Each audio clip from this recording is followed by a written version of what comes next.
انت ما جيتش الملعب حرفيا، فما ترميش الخساره على المدرجات وعلى الجماهير لان ده مش حقيقي. بقول لك احنا بعبع افريقيا والكلام دوت ما يكونش معانا. يا حبيبي يا حبيبي انت فاشل، جبان، مدرب فاشل وجبان الاثنين سوا.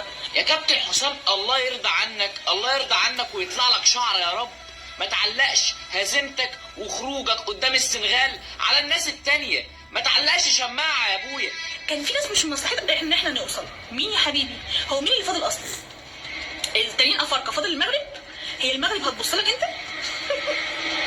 انت شفت منتخب المغرب؟ ما تطلعش بقى تعلق شماعة هزيمتك على جماهير المنتخب المغربي اللي كانت موجودة في المدرجات. في ناس ما كانش مصلحتها ان احنا نوصل. مين يا حبيبي؟ ما حدش يبص لك لان انت بتقدم ضحك. ما تضمناش وهمك بقى. انتوا منظومه فاشله لا تليق بكره القدم المصريه، فاهمين بس وشاطرين تجعجعوا في الاعلام. بص للنجوم، بص ايه لعيبتك ما تعرفش تباصي يا فندم، لعيبتك بالكامل فشله. محدش النهارده اثبت انه ينفع يمثل منتخب مصر. منتخب السنغال 90 دقيقه تحس ان هو مغلوبين 4-0. عارف يعني ايه اول هجمه لمنتخب مصر في الدقيقه 94 من الوقت بدل الضيع اللي هو 5 دقائق؟ حضرتك تغييرات الجهاز الفني كله فاشله واختيارات فاشله، والناس اللي قاعده على الدكه قاعده بفعل فاعل وعند. اللي حصل النهارده ده ما هو الا مسح بكرامه الكره المصريه. يا عمي يعمل اشاره الفلوس بعد ماتش السنغال على اساس ان مثلا الحكم كان مرتشي وكده وضيعنا وهو السبب في خسارتنا. يا اخي جاتك خيبه، يا اخي جاتك 60 نيله انت واللي معاك. انت ما عملتوش حاجه النهارده عشان تقدر تقول الحكم خسرك. انت ما عملتش هجمه. عندنا هنا جهل في الخساره، جهله ما عندناش ثقافه خساره. الجهاز الفني لمنتخب مصر منظر قبيح يخلي الواحد عايز يرجع. ساديو ماني جاي بيسلم، يلا يا بابا من هنا، يلا يا حبيبي من هنا. ايه ده؟ انت بتعكس الروح الرياضيه، دي روح رياضيه، ده طبيعي اللي حصل ده. يعني احنا بنشوف في كل ملاعب العالم بتلاقي اللعيبه بتسلم على بعض انه بيروحوا يحيوا الجمهور، ولكن احنا عندنا هنا بزراميط، منظر مقزز. مفيش روح رياضيه، في تعصب وفي قله ادب وفي قرف. لازم نتعلم ثقافه الخساره، ولما نخسر نخرج بمنظر جيد ومنظر يليق بالكره المصريه. أي تصريح قاله كابتن حسام حسن فهو مسؤول عن نفسه فقط. المصريين والمغاربة 2-1، بطولة كانت هايلة من المغرب، تنظيم رائع، والمغاربة شالونا على راسهم طول البطولة.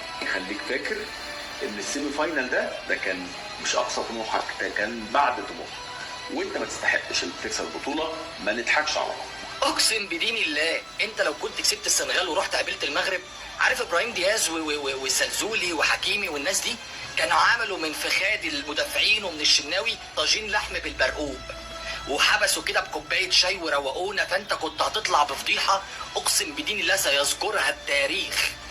انت اطلع دلوقتي احسن ما كنت تتغلط في الفاينل وتبقى مصيبه سوداء. كابتن حسام حسن، نيجيريا خسرت من المغرب، يعني جاي لنا في الثالث والرابع. اتحجج باي حاجه وخد الفرقه وارجع، عليك قصه تكييف، عليك قصه ثلاجه، اي حاجه وحاول ترجع. انت ما كنتش موجود، انت ما جيتش الملعب حرفيا، فما ترميش الخساره على المدرجات وعلى الجماهير لان ده مش حقيقي. بقول لك احنا بعبع افريقيا والكلام دوت ما يكونش معانا. يا حبيبي يا حبيبي انت فاشل، جبان، مدرب فاشل وجبان الاثنين سوا. يا كابتن حسام الله يرضى عنك، الله يرضى عنك ويطلع لك شعر يا رب. ما تعلقش هزيمتك وخروجك قدام السنغال على الناس التانية، ما تعلقش شماعة يا ابويا. كان في ناس مش من مصلحتنا ان احنا نوصل. مين يا حبيبي؟ هو مين اللي فاضل اصلا؟ التانيين افارقه، فاضل المغرب. هي المغرب هتبص لك انت؟ انت شفت منتخب المغرب؟ ما تطلعش بقى تعلق شماعة هزيمتك على جماهير المنتخب المغربي اللي كانت موجودة في المدرجات. في ناس ما كانش مصلحتها ان احنا نوصل. مين يا حبيبي؟ ما حدش يبص لك لان انت بتقدم ضحك. ما تضمناش وهمك بقى. انتوا منظومه فاشله لا تليق بكره القدم المصريه، فاهمين بس وشاطرين تجعجعوا في الاعلام. بص للنجوم، بص ايه لعيبتك ما تعرفش تباصي يا فندم، لعيبتك بالكامل فشله. محدش النهارده اثبت انه ينفع يمثل منتخب مصر. منتخب السنغال 90 دقيقه تحس ان هو مغلوبين 4-0. عارف يعني ايه اول هجمه لمنتخب مصر في الدقيقه 94 من الوقت بدل الضيع اللي هو 5 دقائق؟ حضرتك تغييرات الجهاز الفني كله فاشله واختيارات فاشله، والناس اللي قاعده على الدكه قاعده بفعل فاعل وعند. اللي اللي حصل النهارده ده ما هو الا مسح بكرامه الكره المصريه. يا عمي يعمل اشاره الفلوس بعد ماتش السنغال على اساس ان مثلا الحكم كان مرتشي وكده وضيعنا وهو السبب في خسارتنا. يا اخي جاتك خيبه، يا اخي جاتك 60 نيله. انت واللي معاك، انت ما عملتوش حاجه النهارده عشان تقدر تقول ان الحكم خسرك. انت ما عملتش هجمه. عندنا هنا جهل في الخساره، جهله ما عندناش ثقافه خساره.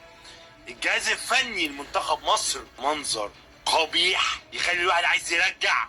ساديو ماني جاي بيسلم، يلا يا بابا من هنا، يلا يا حبيبي من هنا. ايه ده؟ انت بتعكس الروح الرياضيه، دي روح رياضيه، ده طبيعي اللي حصل دوت. يعني احنا بنشوف في كل ملاعب العالم بتلاقي اللعيبه بتسلم على بعض انه بيروحوا يحيوا الجمهور، ولكن احنا عندنا هنا بزراميط، منظر مقزز. مفيش روح رياضيه، في تعصب وفي قله ادب وفي قرف. لازم نتعلم ثقافه الخساره، ولما نخسر نخرج بمنظر جيد ومنظر يليق بالكره المصريه. أي تصريح قاله كابتن حسام حسن فهو مسؤول عن نفسه فقط.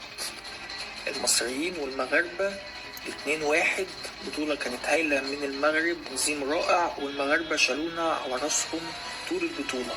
خليك فاكر ان السيمي فاينال ده كان مش اقصى طموحك، ده كان بعد طموحك، وانت ما تستحقش انك تكسب البطوله. ما نضحكش على بعض. اقسم بدين الله انت لو كنت كسبت السنغال ورحت قابلت المغرب، عارف ابراهيم دياز والسلزولي وحكيمي والناس دي كانوا عملوا من فخاد المدافعين ومن الشناوي طاجين لحم بالبرقوق، وحبسوا كده بكوبايه شاي وروقونا، فانت كنت هتطلع بفضيحه اقسم بدين الله سيذكرها التاريخ. انت اطلع دلوقتي احسن ما كنت تتغلب في الفاينل وتبقى مصيبه سوداء. كابتن حسام حسن، نيجيريا خسرت من المغرب، يعني جايلنا في الثالث والرابع. اتحجج باي حاجه وخد الفرقه وارجع، عليك قصه تكييف، عليك قصه ثلاجه، اي حاجه وحاول ترجع.